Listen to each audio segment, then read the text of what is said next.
The Voice of America happened long time ago in Soviet Union when my parents were listening to the radio with the very strange noises trying to cancel the transmission. Also, they were listening it on a very low voice, so no one else could hear it. So that was my first encounter as a small boy, and then this radio was so very important for years and decades to come.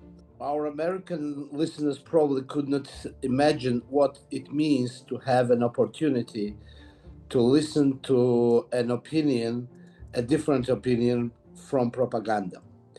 And what emotional and what mental change does it bring to your identity when you see and you know that someone is going to say the truth and that there is a truth beyond propaganda. It is a radio that has basically, if we look historically, has won two world wars. The Second World War with fascism and Nazi propaganda, and the second was the Cold War.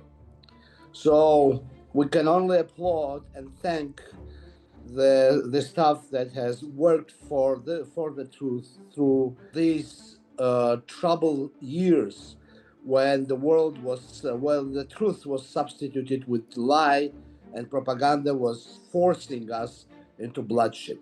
We can only thank the staff, the commitment, and hope that it will continue in these ominous times where truth is very often lost among the overwhelming propaganda machine. I want to thank the staff. I want to thank them for cooperation during my years in office and hope that they will continue their noble goal.